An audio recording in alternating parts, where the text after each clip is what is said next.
Você já parou para perceber que a vida é como uma jornada, uma viagem que a gente está fazendo? E muitas vezes a gente sai acelerando o carro, sai querendo conquistar o próximo objetivo, buscar a próxima coisa que vai fazer a nossa felicidade, mas infelizmente quanto mais a gente acelera, mais parece que a paisagem está estagnada. E isso acontece porque não importa só a aceleração, não importa só velocidade. O que importa também é a direção. E existem apenas dois tipos de direções que você pode pegar nessa estrada. O primeiro é a direção do medo e o segundo é a direção do amor. Quando eu falo medo e amor, eu me refiro ao amor mais ligado à felicidade, não mais aquele negócio de amar alguém ou de relacionamentos, né? Onde você quer que outra pessoa se complemente com você. Mas o medo e o amor, eles são a base que precede todas as nossas decisões. E não se engane, por mais que pareça coragem, muitas vezes o corajoso está tomando uma decisão ou uma direção na sua vida por medo. E isso acontece porque se a gente não entende a nossa essência, se a gente não entende a nossa profundidade, a gente pode acabar seguindo um caminho que venderam pra gente, uma ideia, um lugar que dizem que existe, mas parece que nunca chega. E aí quando passa o tempo, quando passa a vida, a gente chega lá e vê que não era aquilo que a gente queria. Então eu vou convidar você agora para entender como que isso se origina, entender qual que é a raiz de todas essas decisões ou de todas essas direções que a gente escolhe e que muitas vezes leva a gente para o medo. Eu, parte da minha experiência de vida, caminhei bastante pelo caminho do medo, assim como a maioria das pessoas está hoje. Mas durante os obstáculos, durante os desafios, eu fui começando a transformar eles na direção correta. Fui começando a modificar essa direção. E a questão é que muita gente, quando lida com um desafio, um obstáculo na vida, se sente estagnado, fica parado, enxerga por um ponto de vista, se sente injustiçado e não consegue prosseguir a viagem. Ou até prossegue, mas ainda pelo caminho errado. Então vamos entender como que isso começa.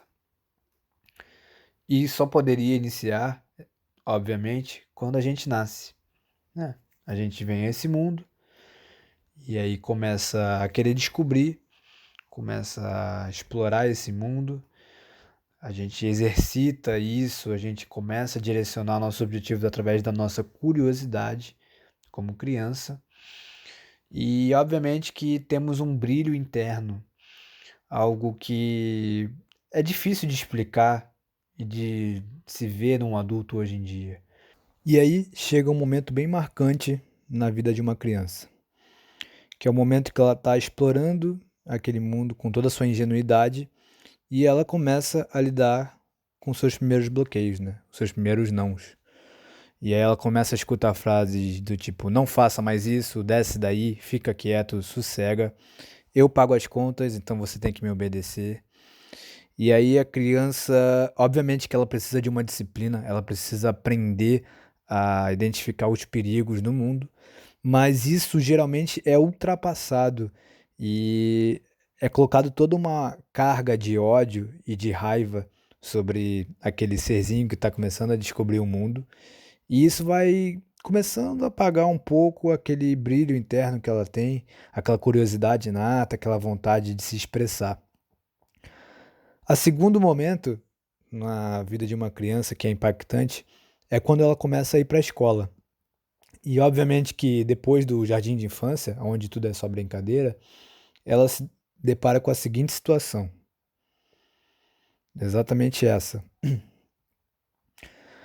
É interessante a gente entender que no começo da Revolução Industrial, quando as pessoas precisavam começar a trabalhar nas fábricas em maior quantidade, houve uma pequena preocupação que foi aonde que vamos deixar as crianças ocupadas enquanto os adultos ficam o dia inteiro trabalhando nas fábricas.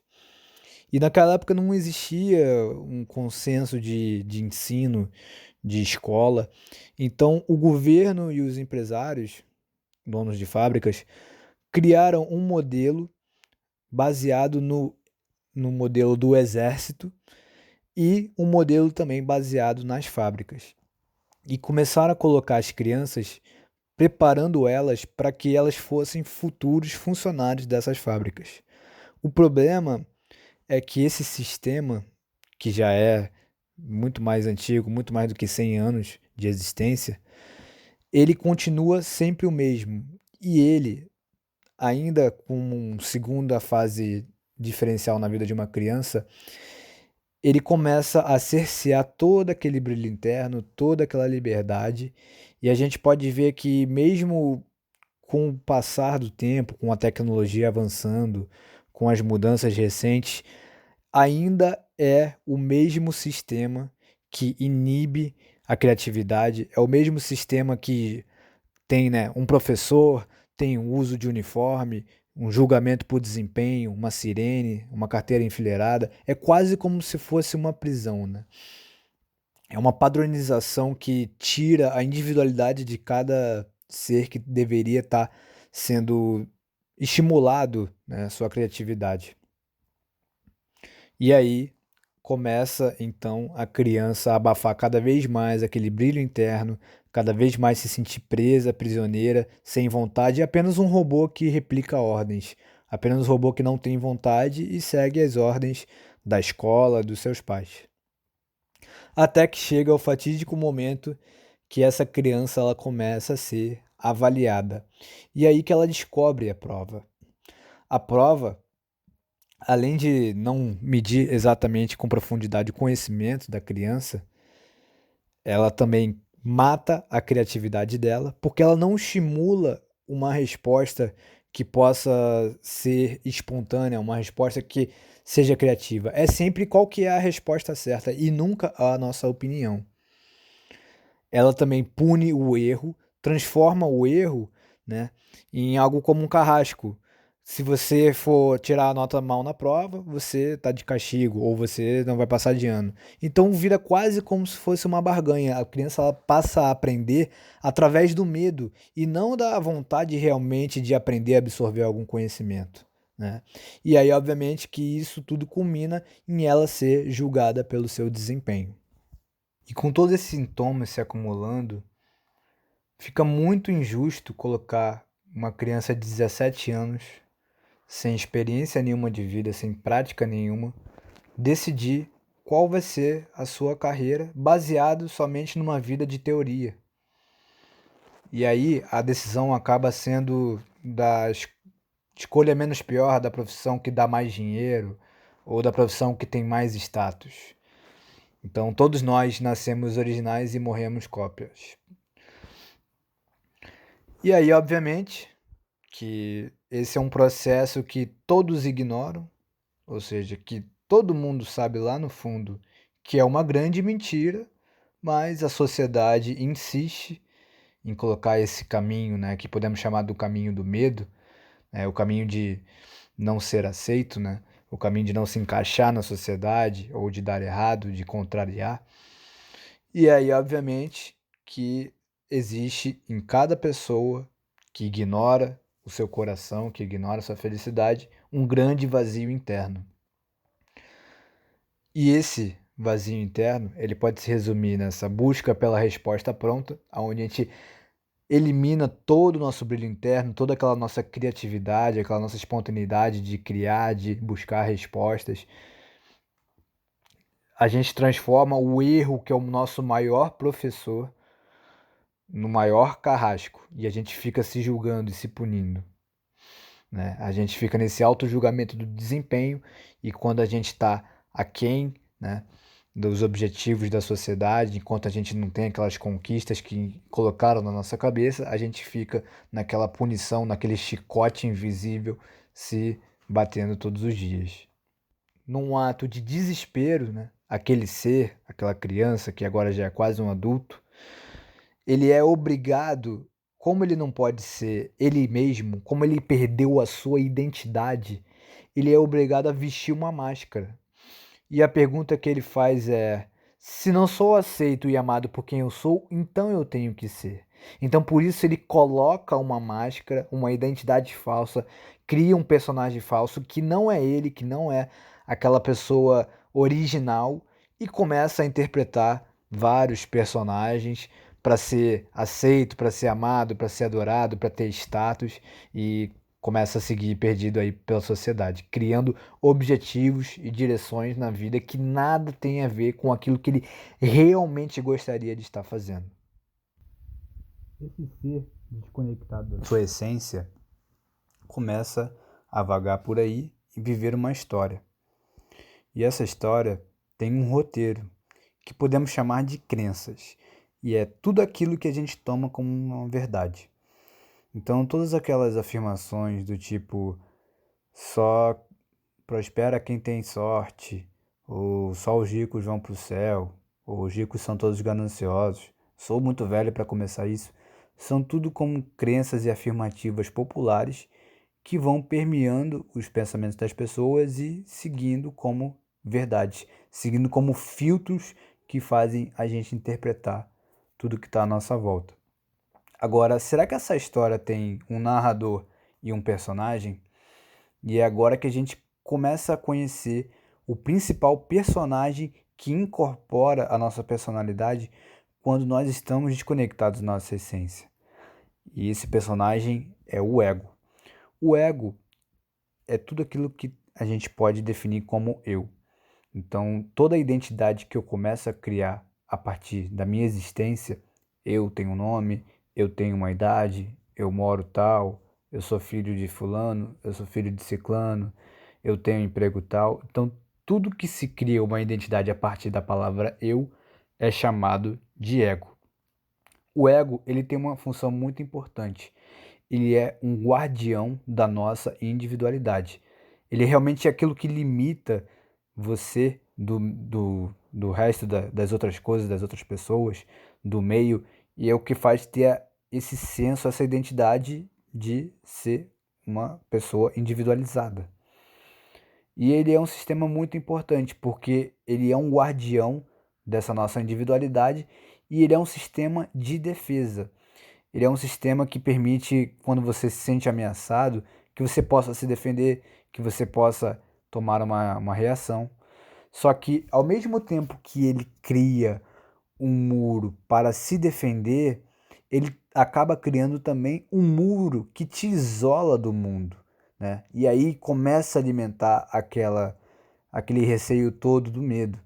E aí por isso a gente tem também o cérebro reptiliano, né? O complexo reptiliano, que é uma característica importante, né, desse ego, desse eu, que está presente em nós, seres humanos, e vários outros animais da natureza. Outra característica importante do complexo reptiliano é que ele é um órgão que está sempre tentando economizar energia. Então, quando você começa a fazer algo novo, tenta entender um conhecimento novo, uma habilidade nova, alguma ação nova, no começo é muito difícil, né? Você tenta ali identificar a causalidade, como que se faz aquilo, você gasta muita energia. Mas conforme você vai praticando, aquilo ali vai ficando no piloto automático. E isso é bom porque, obviamente, a gente precisa economizar essa energia para fazer muitas coisas no dia a dia. Imagina se você tivesse que pensar como que você vai escovar o dente, como que você vai dirigir um carro. Então isso tudo já está automatizado graças a esse complexo.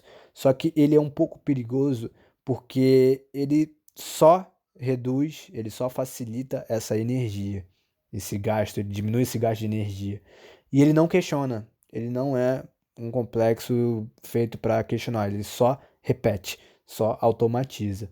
E quando a gente lida com crenças, principalmente as crenças sociais, todas aquelas verdades que foram colocadas na nossa cabeça, ele não é um complexo que vai estar ali questionando o porquê, se aquilo faz sentido, ele simplesmente vai seguir. E é exatamente esse o perigo que a gente acaba entrando. Esse é o caminho do medo que a gente acaba seguindo, tomando as direções da nossa vida.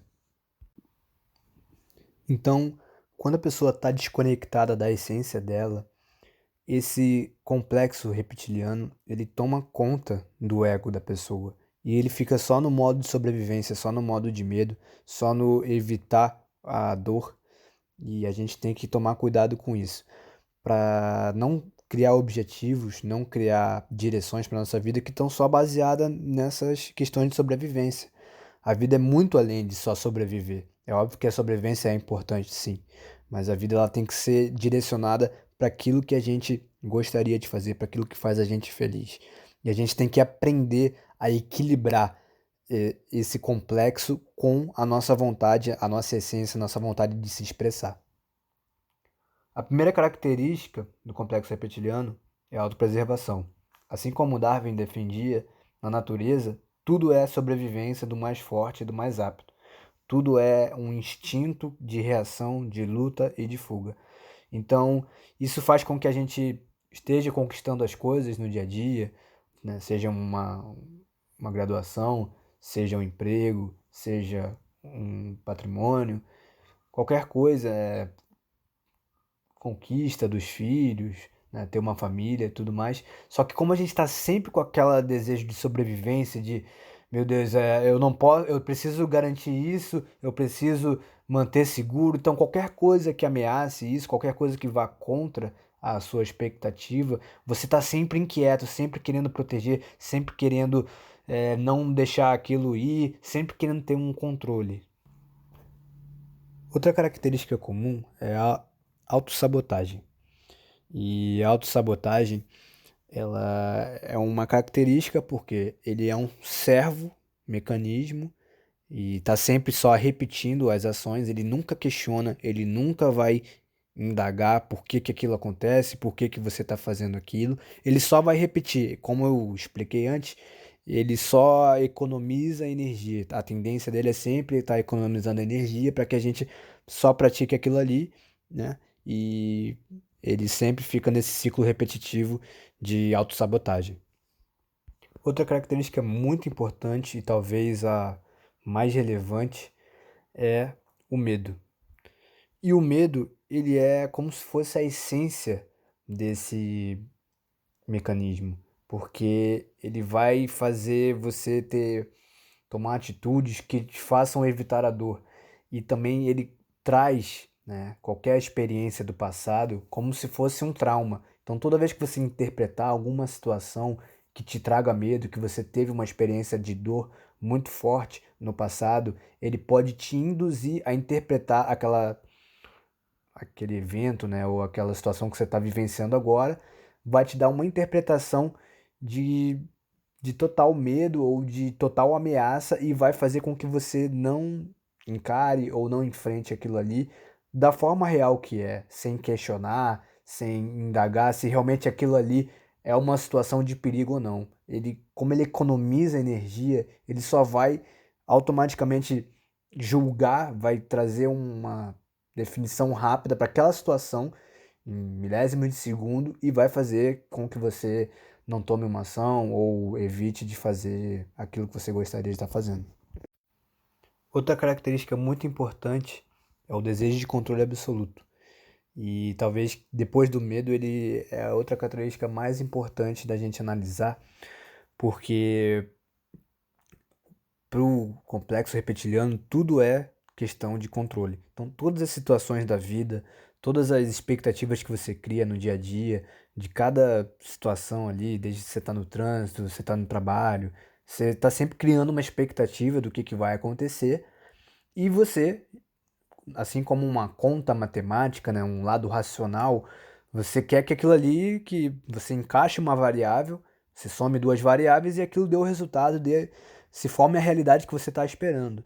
Então, toda vez que isso acontece, você faz, né, tenta prever esse futuro, né, você toma uma ação tentando fazer com que a realidade se encaixe do jeito que você estava tentando, isso é a expectativa de controle. E toda vez que essa expectativa ela não é correspondida, quando as coisas vão totalmente ao contrário do que você estava esperando, aí, né, fica louco, fica maluco, fica com raiva.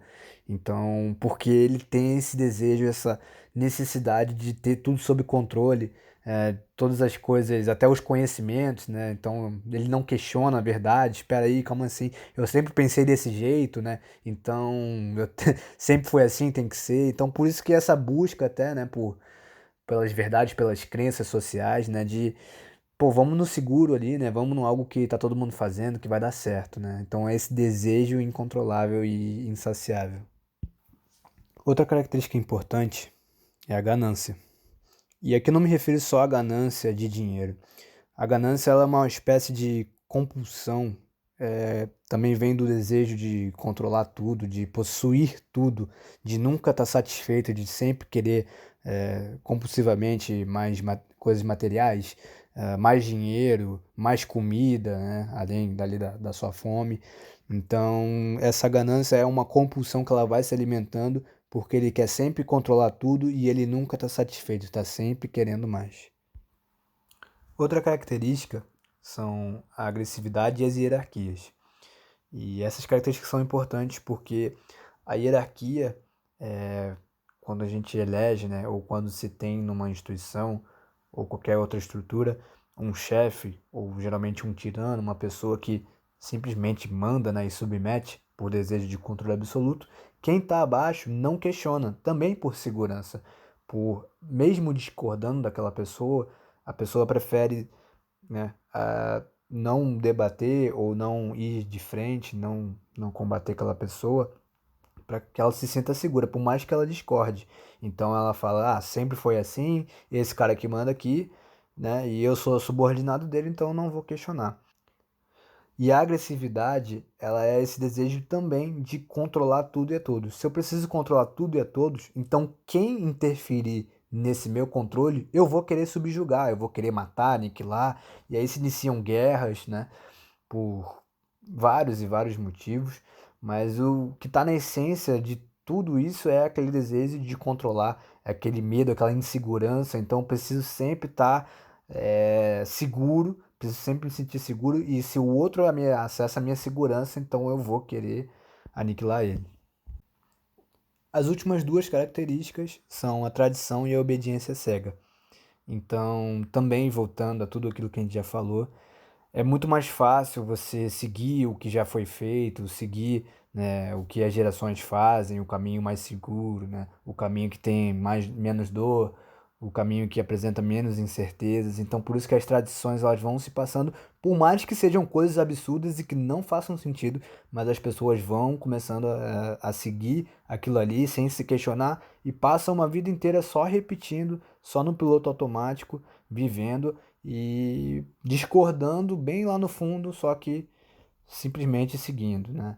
E essa obediência cega também é o que traduz, né, esse segmento dessa tradição, seguir um líder, né, seguir um chefe, um tirano, que nada tem a ver com aquele posto, que só faz coisas injustas, coisas que prejudicam as pessoas, mas ninguém questiona, ninguém se impõe, mesmo discordando, e aí vai todo mundo caindo, todo mundo rumo ao precipício, né? E caindo ali no buraco. Mas se o ser humano já evoluiu tanto, por que a gente continua repetindo esses padrões primitivos? Se não existe perigo nenhum, a gente não está fugindo de nenhum leão, a gente não está no meio de uma selva, então por que a gente insiste em repetir? E a gente tem que entender, então, como que funciona a nossa mente, onde apenas 12% é a parte consciente e 88% é inconsciente. A parte consciente é a parte onde a gente identifica as informações, onde a gente processa, a gente tem uma tomada de decisão ali, porém, o que fica guardado como se fosse no HD, as crenças, as coisas que a gente apenas está interpretando, puxando ali do banco de dados e tomando uma ação presente com base naquilo que está armazenado. Então a gente consegue entender como que funciona esse sistema. Como a gente pode perceber, a maior parte, a parte mais forte é essa parte inconsciente, que guarda a maioria das informações e é onde realmente estão as raízes dos problemas, as raízes das tomadas de decisão. Quando você acha que está tomando uma decisão consciente, na verdade ela tem um porquê, ela tem uma origem, ela tem uma profundidade muito maior que está, na verdade, guardada lá no seu inconsciente. E aí a gente vê também essa questão da memória de trabalho e a memória de longo prazo, que basicamente explica como que funciona, né, esse sistema de consciente e inconsciente. Vamos imaginar a seguinte situação. Digamos que você esteja dirigindo um carro e você está lidando com todas as informações que estão à sua volta através dos seus 5 sentidos. Só que essas informações, elas são neutras. Elas não têm uma carga de julgamento de algo bom ou ruim, ou se você deve virar à direita, se você deve virar à esquerda. Isso tudo que está ali fora, as informações captadas, elas são neutras. A partir do que você está captando dessas informações neutras, aí formam-se os pensamentos. Aí sim, esses pensamentos vão começar a dar forma e nome às coisas. Ah, isso aqui é um volante, isso aqui é um vidro, isso aqui é uma estrada, isso aqui é um semáforo. E aí, a partir dessa formatação, né, das informações, isso tudo, obviamente, em questão de milissegundos, esse pensamento, ele vai lá e o consciente acessa o inconsciente, que são as crenças. E aí sim, depois que ele deu uma forma, né, que ele fez ali a formatação tridimensional e de áudio e todos os outros sentidos, ele vai buscar no banco de dados e aí ele vai começar a identificar o que, que realmente é aquilo. Tudo bem, isso aqui é um volante, mas para que serve esse volante? Né? Então, o volante ele serve para a direção do carro, ou então serve também para buzinar. Ah, isso aqui é um acelerador, então o acelerador serve para acelerar o carro, entendeu? Então, essas crenças que você tem na sua cabeça, no seu inconsciente, são todas as relações de causa e efeito que estão pré-estabelecidas ali e que você acredita, e obviamente é o que acontece, né? E aí, obviamente, que depois, a partir disso, né, as situações, os eventos vão começar a acontecer, e a partir daquilo você vai tirar uma emoção, você vai tirar um sentimento, se aquilo é algo bom ou se aquilo é algo ruim, se aquilo ali te faz bem, se aquilo te faz mal, né? Se você está tentando chegar em outro lugar, você acelerar o carro vai ser uma coisa boa. Agora, se você precisa chegar num lugar e todos os semáforos estão fechados, né? Então você vai interpretar aquilo como uma coisa ruim, né? Então isso vai gerar uma coisa, uma emoção ruim para você. E a partir disso tudo, desse sistema, você vai tomar, né, dessa interpretação, você vai escolher uma ação, se você vai agir, se você vai reagir, ou se você vai ficar parado. Então funciona mais ou menos nesse sistema todo, né, em frações de milissegundos, toda a interpretação dos eventos que estão ao nosso redor. Mas mesmo assim, você deve estar se perguntando, cara, como assim evento neutro? Eu achei que tudo tivesse uma polaridade. Por exemplo, se eu bater o carro, vai me dizer que é uma coisa boa ou uma coisa neutra? É óbvio que eu vou ficar com raiva, vai ser uma coisa ruim. Mas então vamos entender como é que funciona essa questão das crenças, das emoções e dos eventos neutros. Digamos que eu te chamei para um churrasco, né? E a menos que você seja vegano, você vai ficar muito feliz, né? Chamei para um churrasco, você foi ali, se empanturrou, comeu o rodízio de carne. Só que quando você acabou de comer, você tá todo felizão, eu vou chegar assim, meu amigo, sabia que isso aí é churrasco de cachorro? Automaticamente, se você é brasileiro, né, e tem um pet ou convive com pessoas que têm um pet, você vai falar assim, que isso, cara, você tá maluco? Você tá doido? Você colocou um cachorro aqui pra gente comer? Você vai, aí você entra no estado de raiva, né? Fica, pô, você não tem dó dos animais, cara? Meu Deus do céu, você tá louco, cara. Cachorro é bicho que convive com a gente, né? Só que se você for pra China, o evento comer carne de cachorro é uma coisa boa. Concorda comigo? Agora, se você for lá pra Índia, o evento comer carne de vaca é uma coisa totalmente ruim, porque para os indianos, né, A vaca é um animal sagrado. Então você começa a perceber que comer carne de bicho é um evento que é totalmente neutro e vai depender de quem estiver observando, de quem estiver interpretando, de acordo com as crenças e com as verdades que foram formatadas na cabeça daquela pessoa. Aí vai começar a dizer se aquele evento é algo bom ou ruim em si.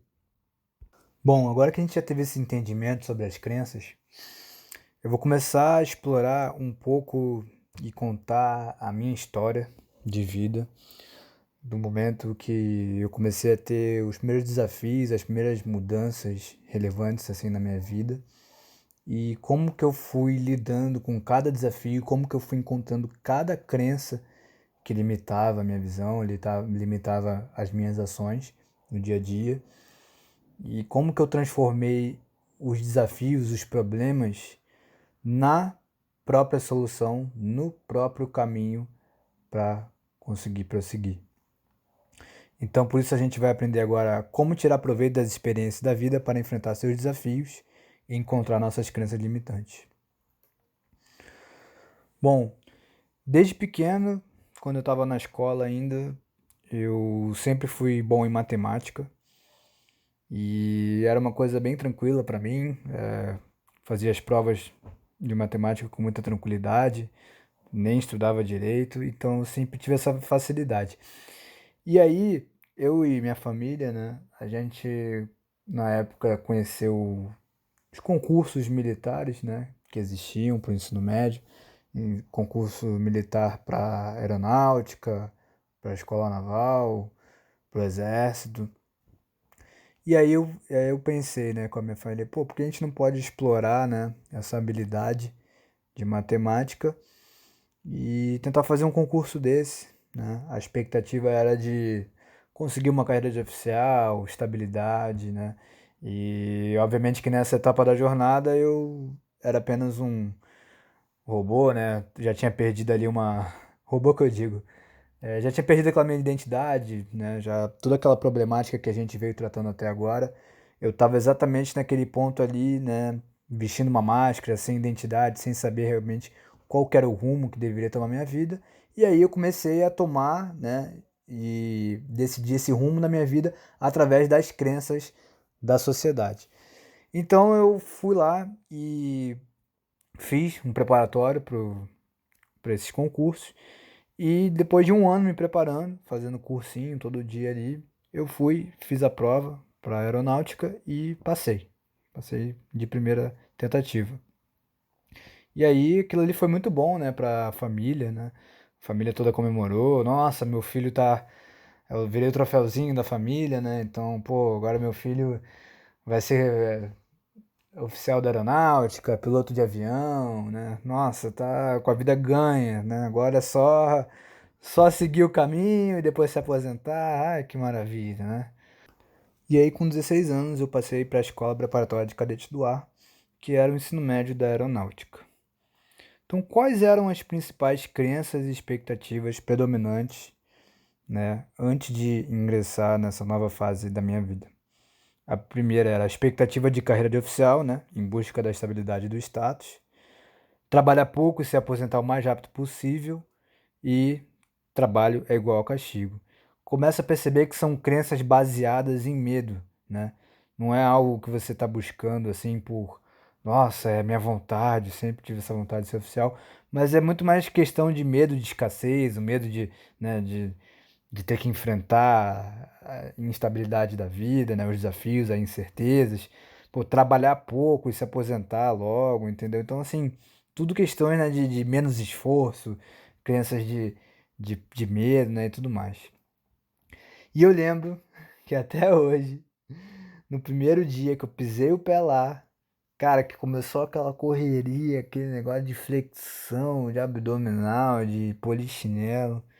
Cara, eu olhei para um lado, eu olhei para o outro e eu falei, meu irmão, o que que eu tô fazendo aqui? Lá no fundo, na minha intuição, tinha uma vozinha já dizendo que aquilo ali não ia dar certo, né? Mas, né, tinha passado no concurso, era o orgulho da família, tudo mais, e eu não poderia desistir naquele momento, né? E aí eu fui passando, né? Adaptação, tudo mais.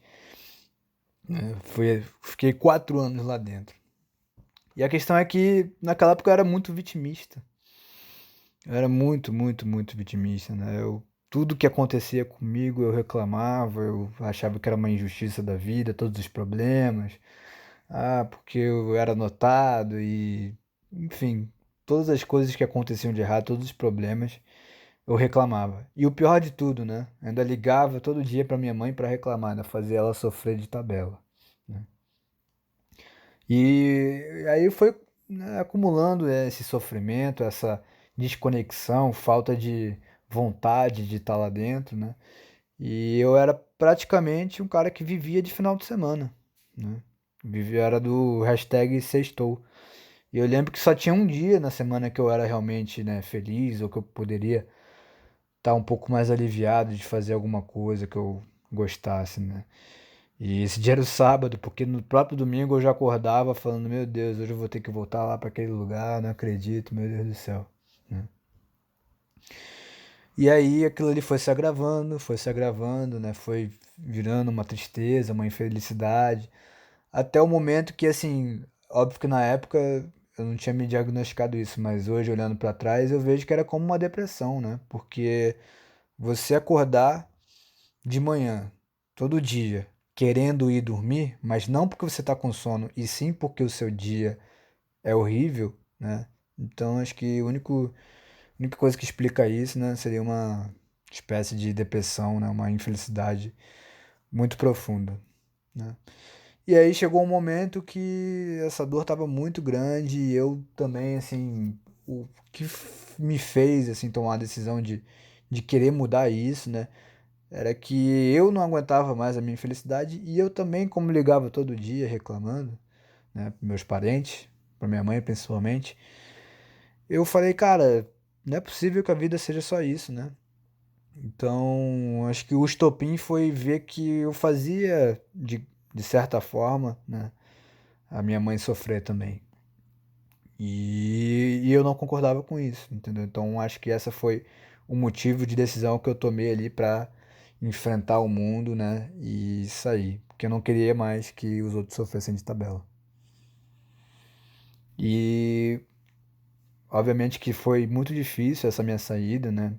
Muitas pessoas não concordaram, principalmente da família. Muitas pessoas falaram que eu estava jogando fora uma carreira, que eu estava, né, sendo maluco, mas só eu sabia o que eu tinha passado e o que eu estava passando lá dentro, né? Só eu sabia o tamanho da dor que era ficar lá dentro.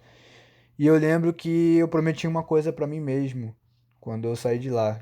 Eu prometi que a grande lição, né, a grande crença que eu mudei ali, foi que eu nunca mais ia fazer algo na minha vida que não fosse algo que eu gostasse, né, algo que eu tivesse prazer, né?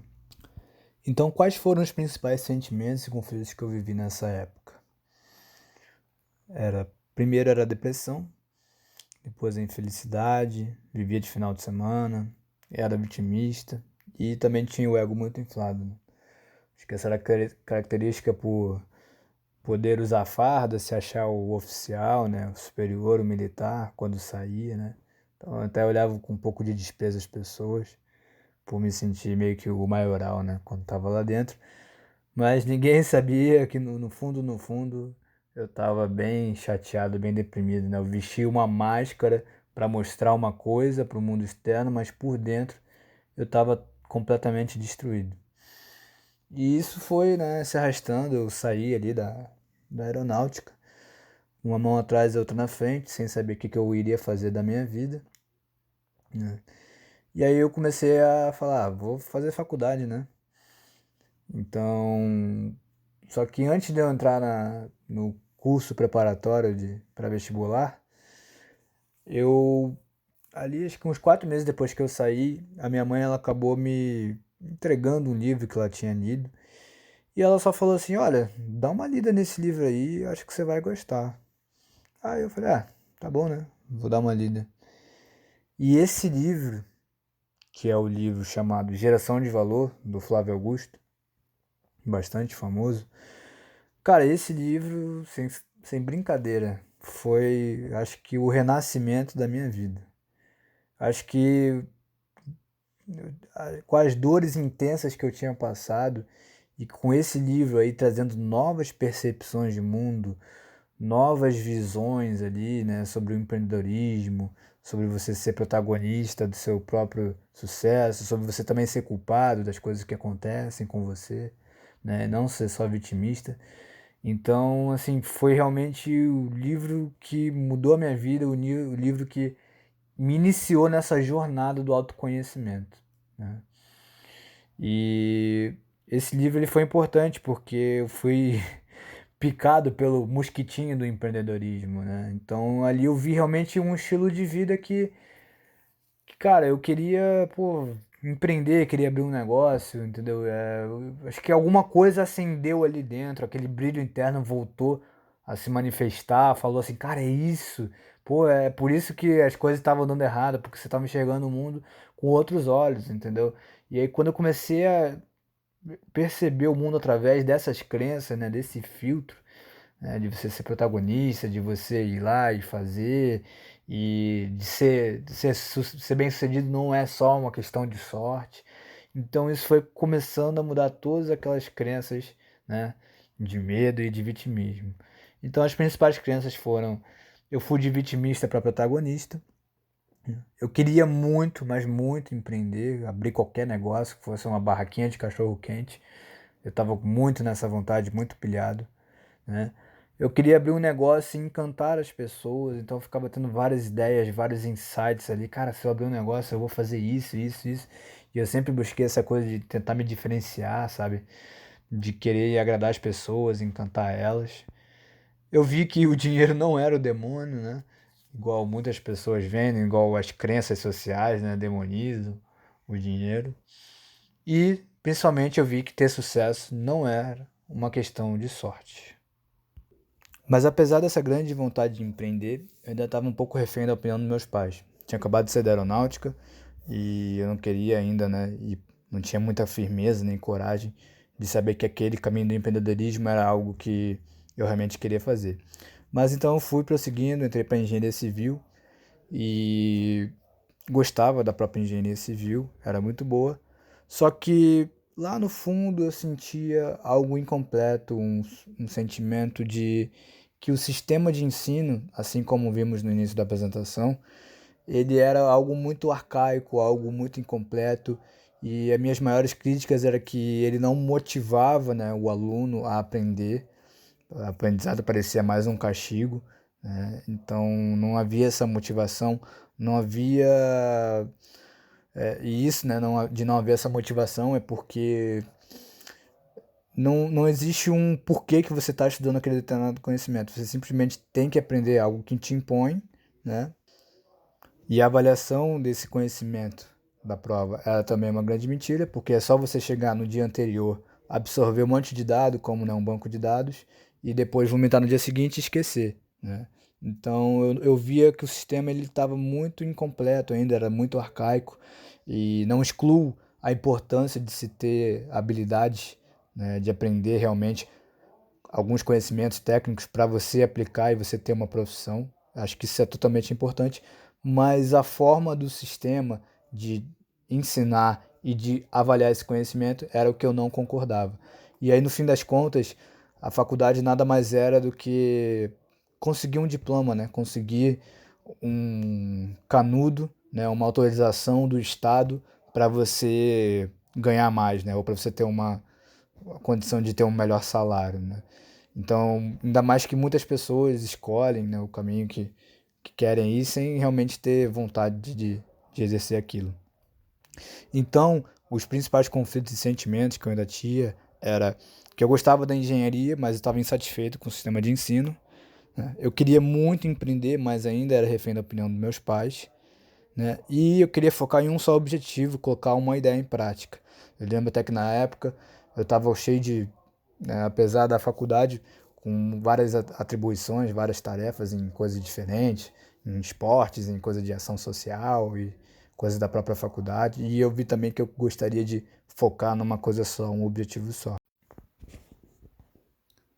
Até que no verão de 2017 eu lembro que numas férias da faculdade eu tive uma ideia de empreender durante as férias, né? Eu falava assim, bom, se eu não posso sair da faculdade para empreender, pelo menos eu vou abrir um negócio de verão que eu possa, né, botar esse desejo, essa vontade para fora de ter um negócio e de agradar as pessoas, de encantar, de realmente realizar o empreendedorismo. E aí eu tive a brilhante ideia de vender na praia o sacolé gourmet, né? Também conhecido como geladinho. E, cara, assim, foi a grande realização da minha vida. Porque, pô, eu tive a ideia, aí, pô, criei uma logomarca, criei um cardápio diferenciado, botava adesivo no sacolé, cara, criei um bordão pra chegar nas pessoas, né? Porque eu não queria só chegar, olha o sacolé. Então eu vi que realmente tinha alguma coisa ali dentro de mim que, cara, que saía uma vontade, que, sabe, um brilho que, porra, queria agradar as pessoas, queria fazer, cara, faz isso porque vai dar certo e tal. E realmente eu dava o meu máximo, eu dava todo o gás ali, entendeu? Eu realmente eu dava muito mais do que o potencial do que você simplesmente sair para vender alguma coisa, para pagar uma conta. Realmente eu queria promover alegria para as pessoas, eu queria encantar elas, eu queria, sabe, mostrar para elas uma forma diferente de, de você ter uma experiência na praia, entendeu? E eu acho que por isso que foi tão bom a experiência. E além de ter dado certo, né, o empreendimento, por um curto período ali, né, que foi só o verão. Obviamente que depois, né, acabou o verão, não tinha mais por que ir pra praia. E eu precisava voltar à faculdade, mas deu muito certo e eu tive algumas lições, né, algumas mudanças de crenças. A primeira é que eu realizei, né, esse sonho de empreender. Então teve essa realização. Eu tive um feedback muito positivo dos clientes, tive um sucesso, né, no encantamento. As pessoas, pô, elogiavam bastante, né, tanto o sabor quanto o feedback, né, que eu fazia o bordão para encantar as pessoas, né. E teve até um feedback uma vez que uma moça me falou, que ela falou que o filho dela estava cantando a musiquinha que eu criei no elevador um dia, entendeu? Então, pô, isso para mim foi muito marcante e eu vi que eu tinha capacidade de fazer, eu fui lá, fiz, mostrei, me senti realizado e ainda agradei as pessoas. E o mais importante, né, a crença mais importante que mudou ali pra mim foi que eu vi que se eu fosse depender da opinião dos meus pais, eu não seria protagonista do rumo da minha vida, né? Ou seja, eu nunca ia conseguir realmente definir o que que eu queria, né? Porque eu sempre tinha, pai, mãe, deixa, eu tive essa ideia aqui de empreender, o que você acha? Ah, filho, que legal, muito bonito, mas vai pelo caminho, né, mais seguro, vai pelo caminho da faculdade e tal, né? Aquele apelo emocional que nenhum pai quer ver seu filho, né, sofrer, ou passar dor, ou alguma incerteza, né? Algum caminho de incerteza da vida. Mas após essa experiência, eu ainda continuei na faculdade. E voltaram às aulas. E eu lembro que uns 2 meses depois eu me deparei com um anúncio de uma palestra que tinha no Facebook. E o nome dessa palestra era Aprenda a ganhar R$ 2.000 por dia na Bolsa de Valores. Na época eu já estudava um pouco de investimentos, paralelamente à faculdade, e eu tinha muito interesse nessa área do mercado financeiro. E eu já tinha ouvido falar sobre trading, mas eu entendia muito pouco. E como um curioso, eu fui lá e falei, ah, vou ver como que é, né, esse negócio. E aí a palestra é muito boa, muito reveladora, mostrando como que era, né, por dentro do mercado financeiro, como que era o sistema de trading. E eu fiquei muito interessado na proposta final, que era um convite, né, para fazer um curso presencial de bolsa de valores. Mas eu lembro que os principais motivos que me levaram a escolher fazer esse curso era que você não precisava lidar com nenhuma pessoa, nenhum cliente para você operar na bolsa de valores. Você tinha liberdade de local de trabalhar de onde quiser e o resultado só dependia de você. E na época eu falei, ah, isso acho que tá muito a ver com o meu perfil, né?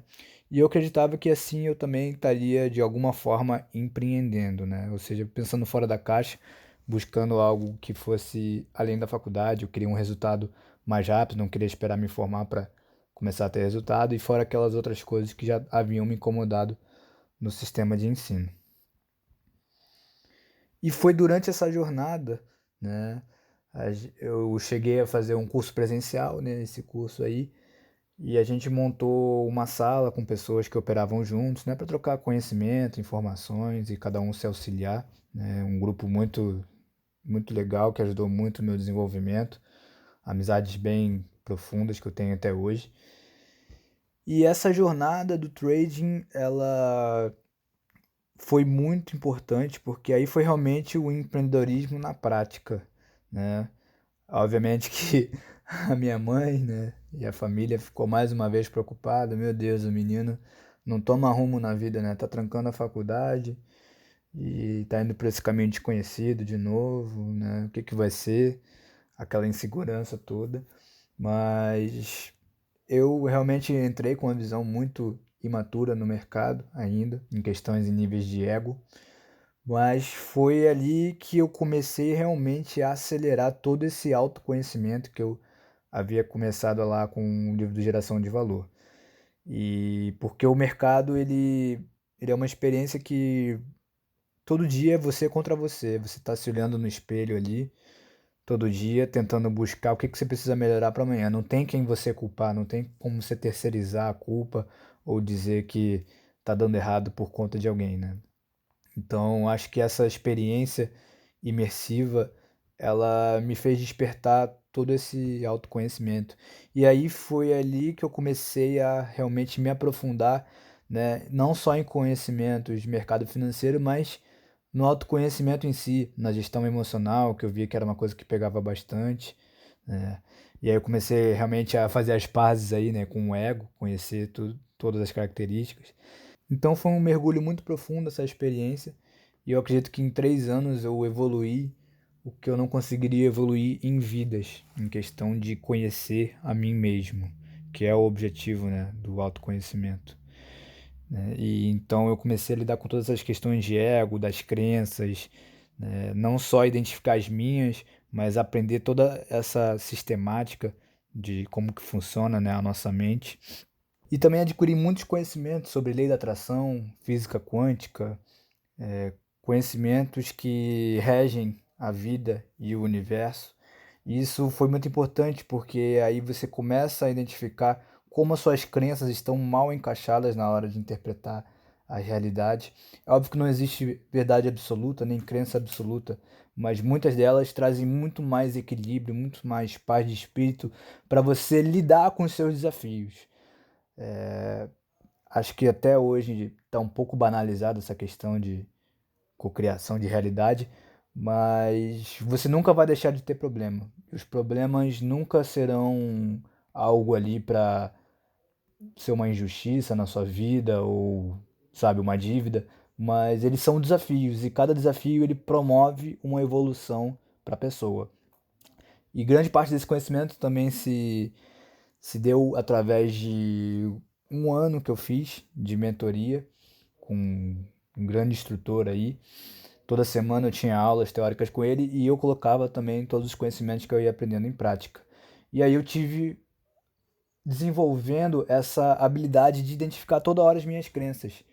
E também isso se deu através de uma habilidade que eu desenvolvi, que era de observar os meus pensamentos, que é quase como se fosse uma meditação consciente, aonde você vê ali o pensamento passando na sua cabeça, né? E através ali do entendimento todo das crenças, você consegue neutralizar aquele pensamento, você tira o julgamento de bom ou ruim e você mesmo escolhe. Por mais que seja um pensamento, né, oriundo ali do complexo reptiliano de escassez, de sobrevivência, mas conforme mais você vai conhecendo sobre isso, mais fácil vai ficando de você controlar essa sua realidade e não se identificar com ela e não ficar passivo ou refém dessas crenças que você está construindo. E esse processo de identificar crenças começou a ficar algo tão automático, tão fácil de certa forma para mim, que eu começava a identificar as minhas crenças e as crenças que as pessoas estavam presas.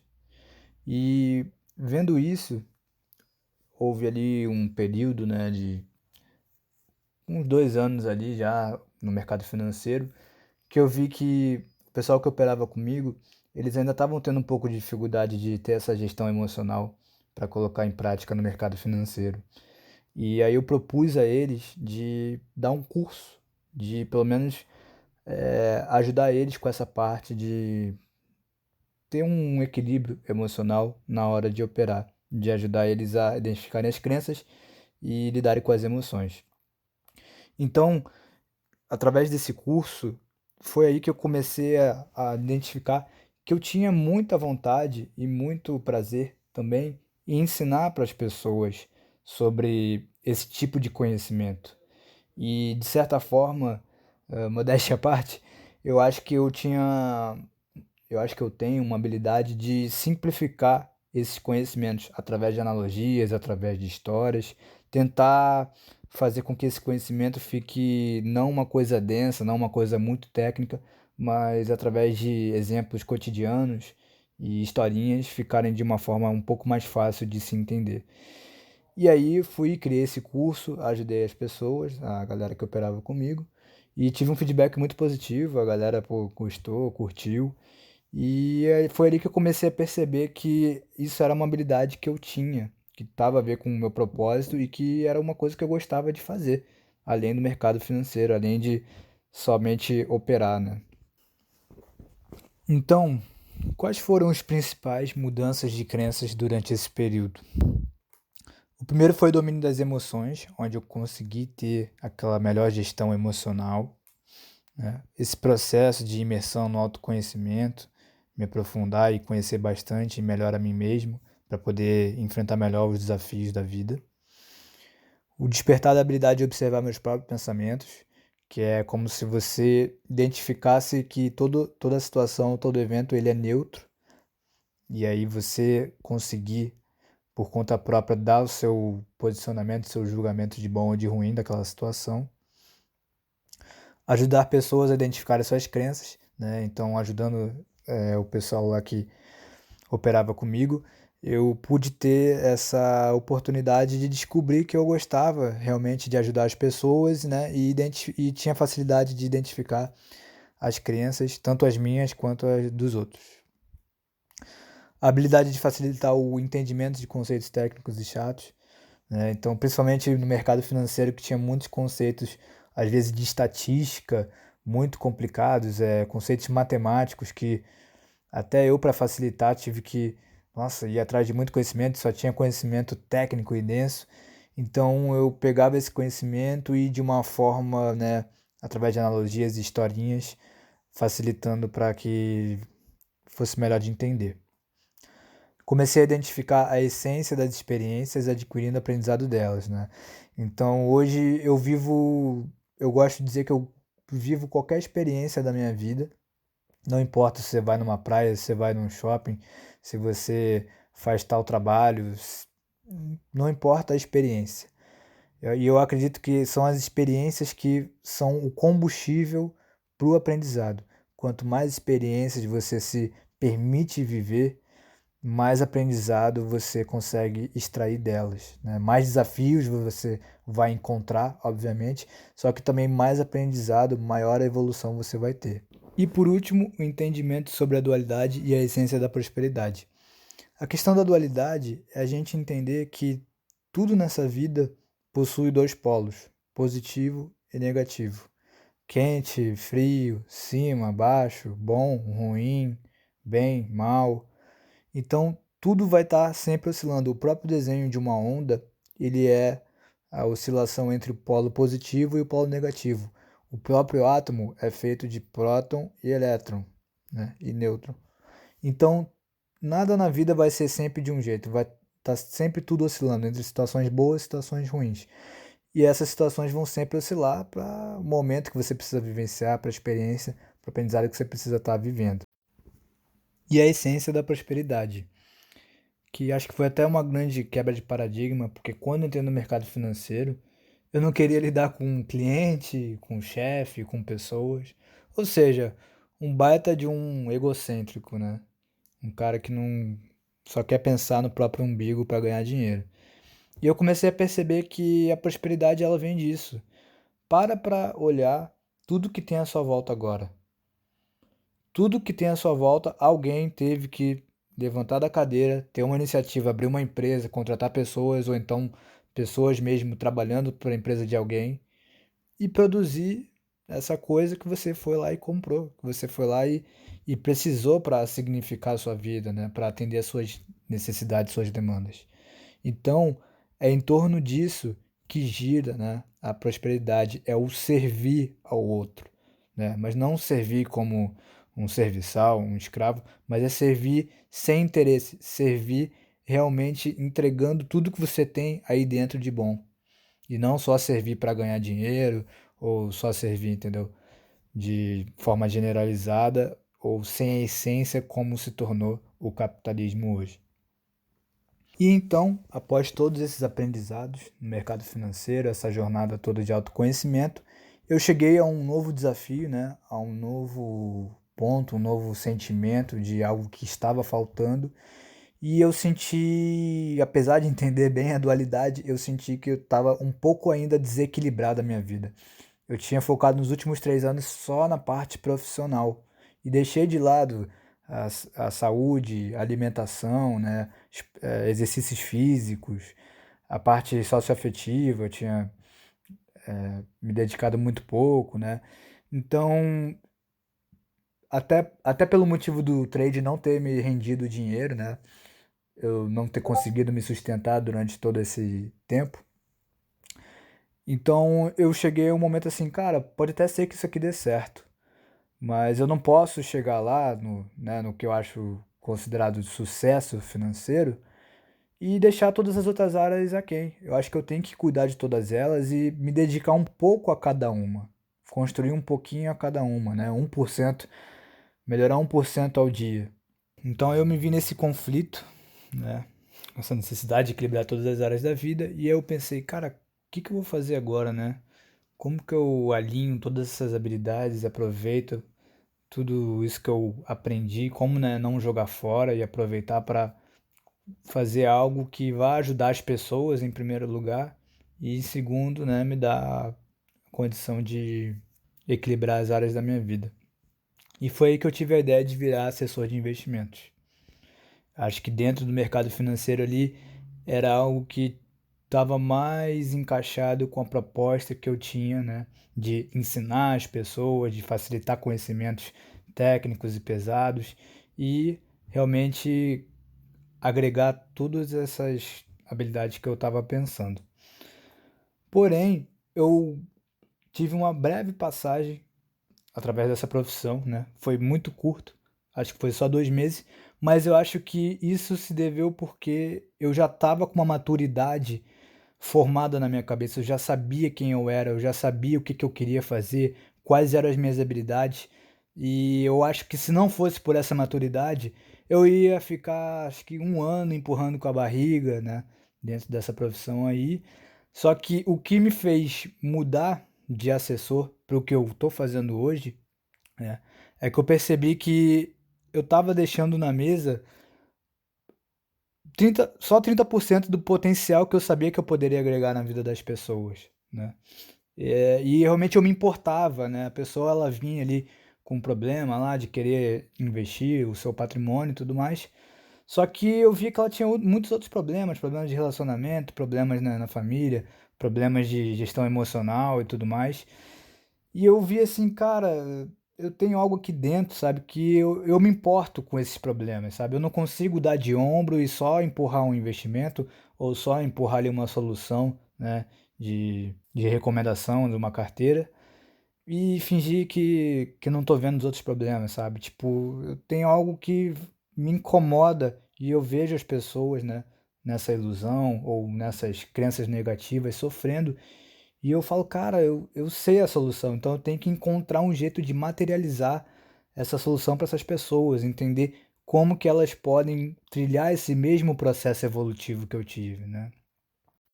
Então, eu percebi que eu precisava trocar essa identidade de assessor por uma que realmente correspondesse à expectativa daquilo que eu queria entregar para as pessoas. E foi aí que eu conheci uma empresa chamada Life, e eles basicamente pegavam pessoas que já estavam inseridas no mercado financeiro para se tornarem planejadores de vida. Quando eu analisei a essência, a proposta de valor que eles prometiam entregar através do planejamento de vida, eu vi que aquilo ali estava muito, mas muito próximo do que eu estava buscando. Querendo ou não, tinha muito de autoconhecimento na proposta de valor deles. E eu resolvi fazer o treinamento deles e para ver se aquilo, né, de tornar-se um planejador era o que eu estava buscando e aquela identidade que ia alinhar o trabalho que eu queria fazer. E o curso muito bom, excelente, recomendo bastante. É uma empresa maravilhosa, fantástica, pessoas incríveis que eu tive contato. Mas depois que eu assisti o curso, e o curso ele também ajudou bastante nessa minha jornada, eu resolvi que precisava começar a criar um método, né, para atrair novas pessoas, como que eu vou encontrar clientes, como que eu vou, né, chamar pessoas para entregar aquilo que eu queria entregar. E eles sugeriam que esse processo fosse feito através de uma abordagem um a um com o seu ciclo de amigos, de networking. E acho que é até uma metodologia muito válida, muito boa. Só que lá no fundo eu queria fazer uma coisa um pouco diferente.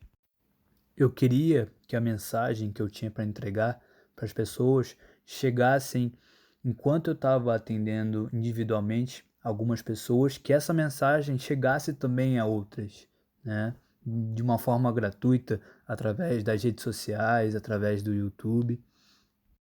E aí percebendo que essa mensagem ela precisava de uma certa liberdade para que eu pudesse expressar ela para as pessoas, que eu alinhei a minha identidade com a criação de uma nova identidade de um processo que eu utilizei empiricamente para transformar todas as minhas crenças e a minha visão de mundo. E eu te faço um convite para conhecer essa metodologia, porque tem muito conhecimento bom acessível hoje, mas é através da ação, é através da experiência que você realmente consegue a transformação. E eu sei que é muito difícil. Eu sei que às vezes é difícil enfrentar os medos. Por isso, o convite que eu te faço agora é: Qual é o caminho que você quer tomar? O da pílula azul ou o da pílula vermelha? Se você optar pelo caminho da pílula azul, você estará escolhendo o caminho do medo e das ilusões. Então, a sua vida sempre vai se basear numa mera questão de sobrevivência.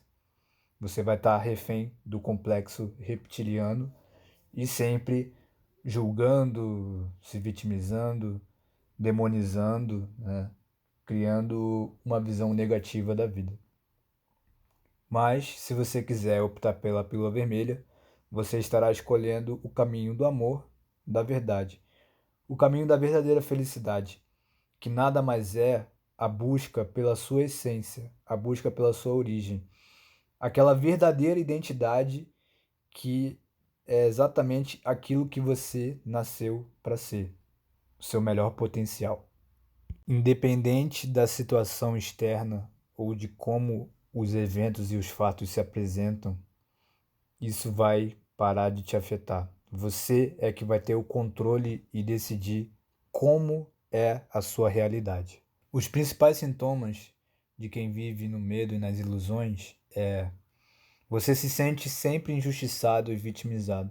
Então, independente da situação ou do evento que aconteça na sua vida, você tem aquela sensação de que quando as coisas vão contra a sua expectativa, aquela sensação de traição, de que foi passado para trás, de que por que que isso está acontecendo comigo? O que que eu fiz para merecer tudo isso?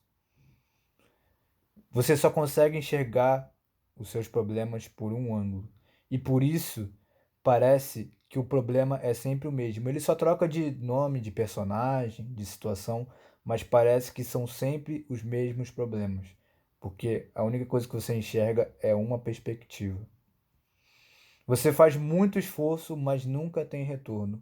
E aí parece que a vida é uma esteira onde você anda, anda, anda, corre, corre, corre, mas a paisagem ela nunca muda. Você faz julgamentos rasos. Como você só enxerga por um único ponto de vista, Então você está acostumado a acreditar que a realidade é somente a superfície do iceberg. Você tenta controlar tudo e todos. E aqui eu não me refiro a uma pessoa manipuladora ou que tenta controlar as outras pessoas. Eu estou dizendo as situações que acontecem na sua vida, você se sente 100% responsável quando dá certo e também 100% responsável quando dá errado. Por isso você oscila emocionalmente de um ponto ao outro. E você não conhece suas habilidades e dons. Você acredita na crença que a sociedade vendeu de que todo mundo é genérico, de que todo mundo é uma cópia, é só mais um, e por isso você deixa de conhecer o seu lado criativo, o seu lado de todas as suas habilidades que poderiam estar lhe dando muito mais retorno, te fazendo muito mais feliz. Porém, eu tenho que te avisar que esse processo de despertar, ele é uma jornada.